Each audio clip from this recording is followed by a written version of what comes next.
ya le había mencionado que iba a ser sobre la huelga de 1999.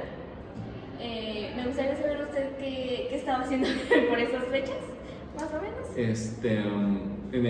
Cuando el paro del 99, no huelga, paro, acababa de entrar a dar clases en septiembre del 98. Entonces di ese semestre, cuando empecé a dar esa vez clases, ya iba un mes de clases, entonces di literalmente solo un trimestre, por así decirlo. Y luego viene el año del 99, empezó el semestre, iba a ser mi segundo semestre y mi primero completo. Entonces fue cuando se vino el paro del 99 y pues bueno, sabemos que duró como 10 meses, ¿no? Aproximadamente. ¿Usted qué papel tuvo durante la manifestación? ¿Usted estaba de acuerdo? ¿No lo estaba? No, sí, al principio, bueno, a mí me tocó, por ejemplo, como estudiante, vivir el paro del 87, por la misma situación, ¿no? De querer aumentar las cuotas de inscripción y demás.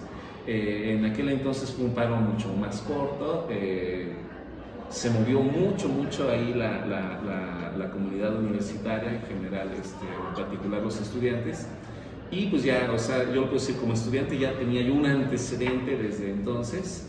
Y ya cuando vino el del 99, pues como profesor sigues teniendo cierta postura, ¿no? Frente a este tipo de situaciones.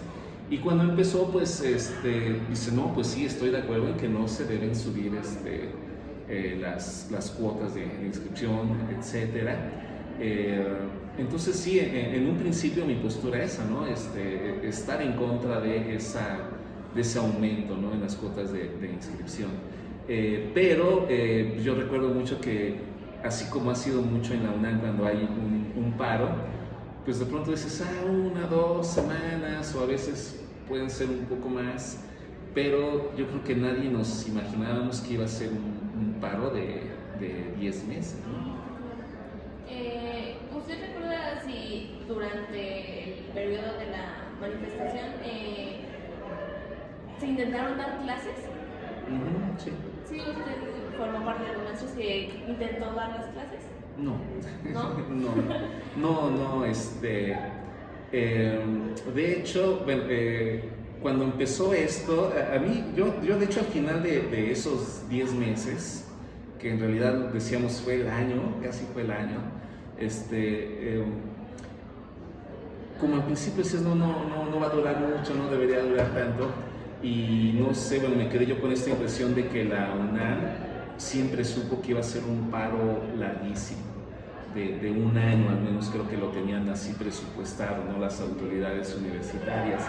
Entonces, cuando empezó a pasar el tiempo y no se terminaba el paro y las mismas escuelas y facultades empezaron a tener sus sedes alternas para que ahí fueran los profesores y los estudiantes a tener las llamadas clases extramuros, pues en un principio, pues no participo por eso, ¿no? O sea, a mí me pagan por asistir a una escuela, a un salón en particular, y ahí tendría yo que dar mis clases con las condiciones con las que contábamos, ¿no?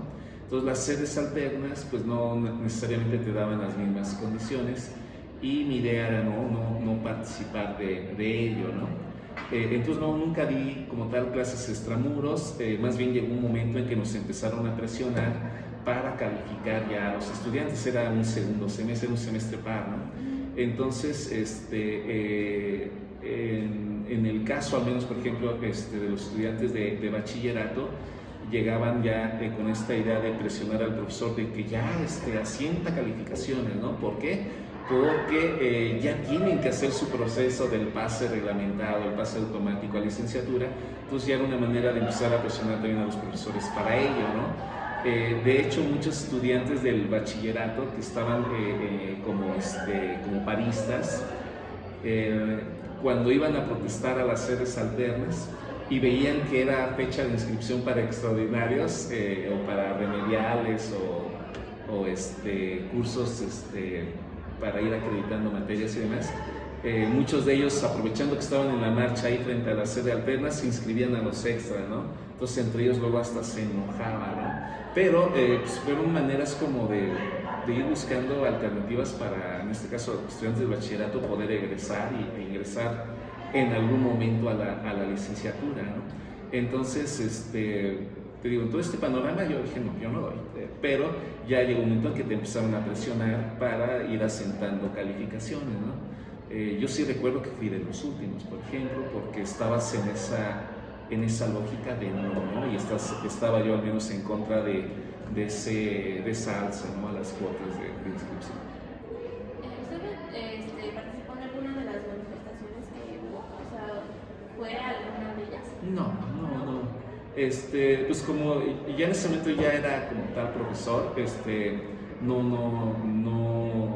al menos yo no recuerdo haber recibido alguna convocatoria, invitación de como profesores ir a apoyar a manifestaciones de estudiantes.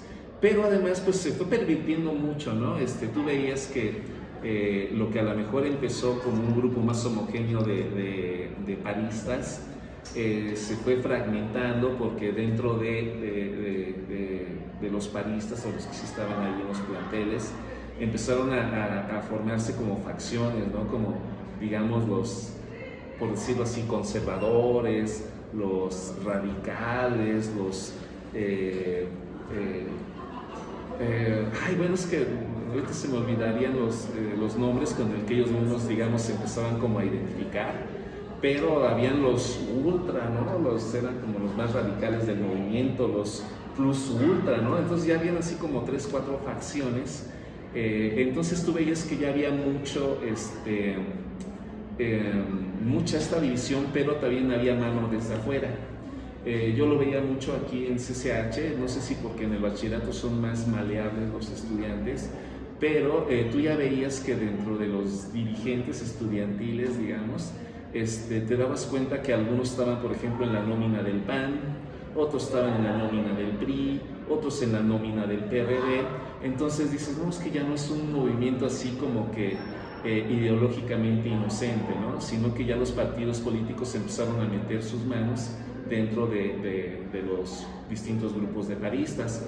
Gobernación, que era parte en ese entonces todavía del PRI, también pagaba, sabíamos que le pagaban a estudiantes, ¿no? Bueno, que estaban como parte de los distintos grupos o facciones de los paristas.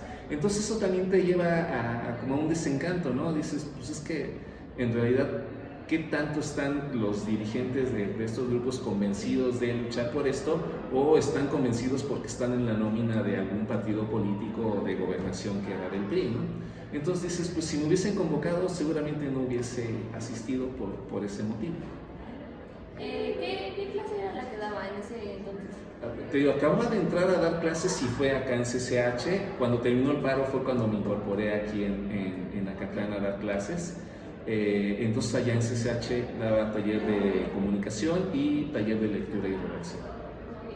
Usted mencionó justo que usted ingresó a la FES cuando terminó el paro.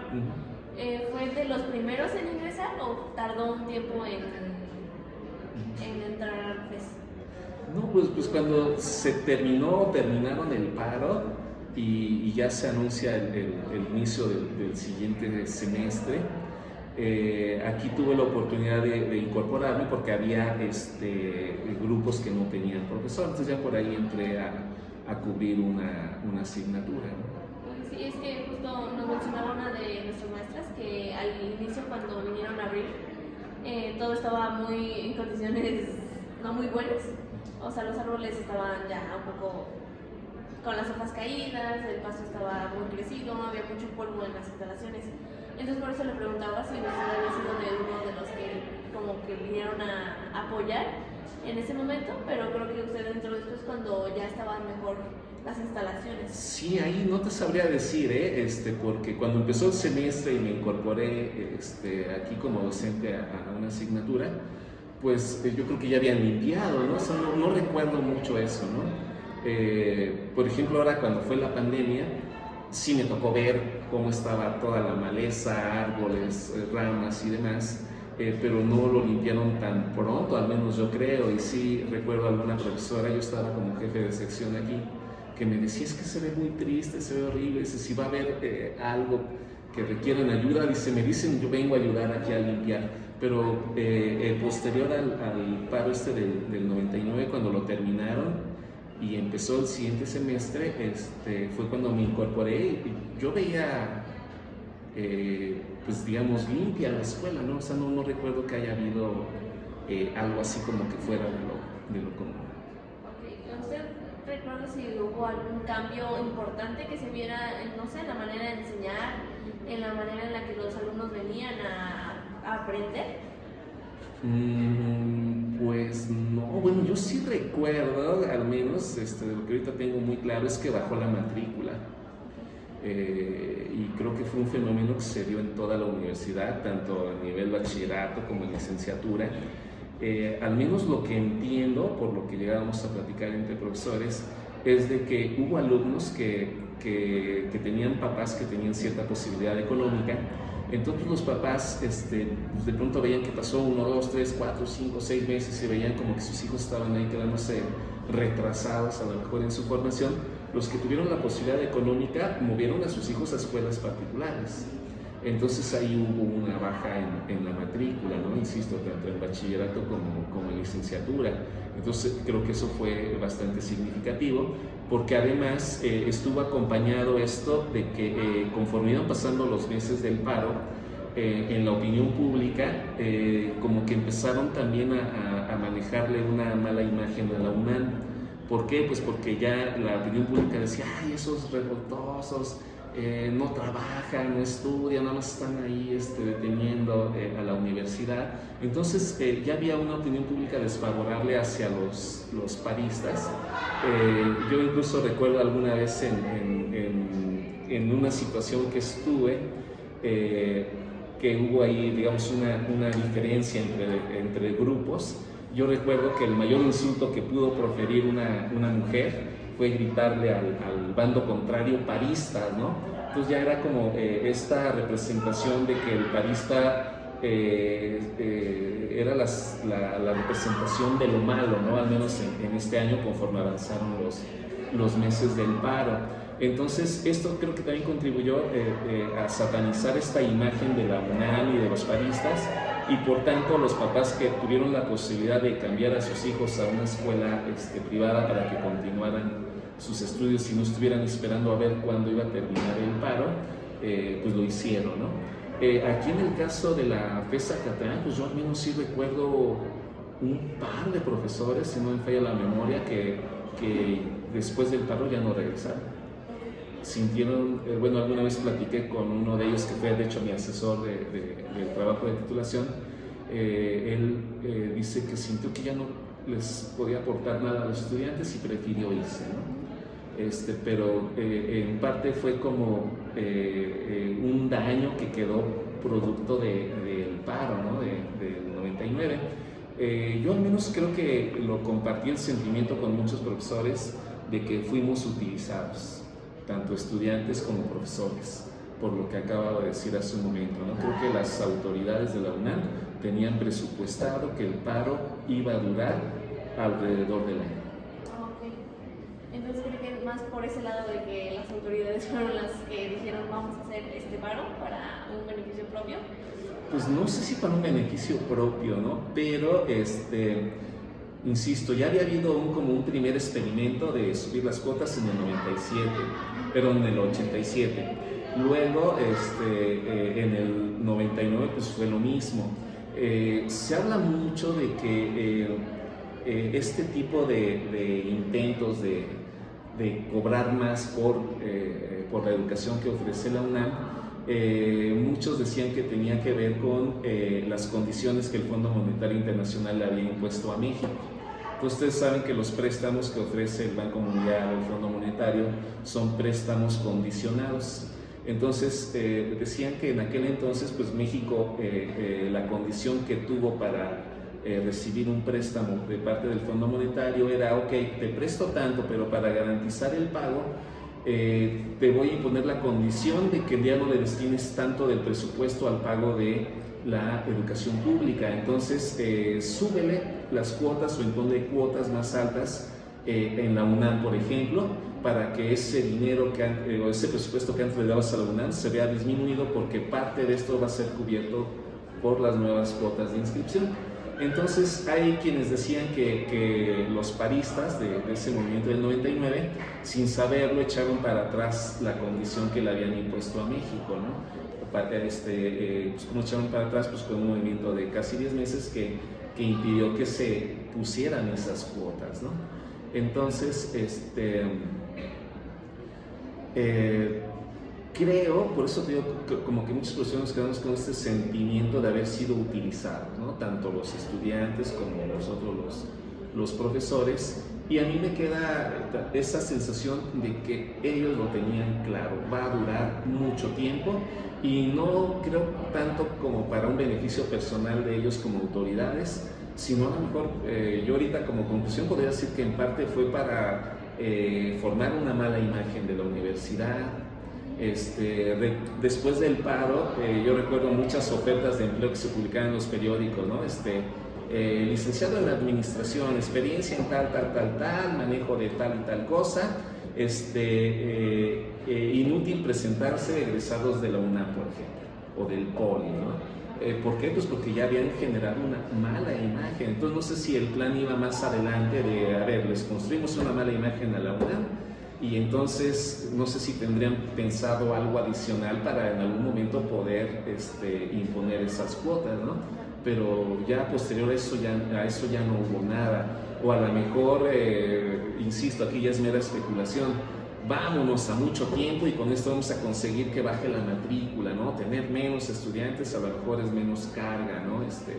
Económica, no sé, o sea, ya se prestaría a un montón de especulaciones. Y digo, tanto como beneficio personal, pues no, porque de por sí sus salarios, por ejemplo, de la casta dorada de la UNAM, pues son buenísimos, ¿no? Entonces no es que los puedan subir más todavía. Eso sería todo. Muchas gracias por la entrevista.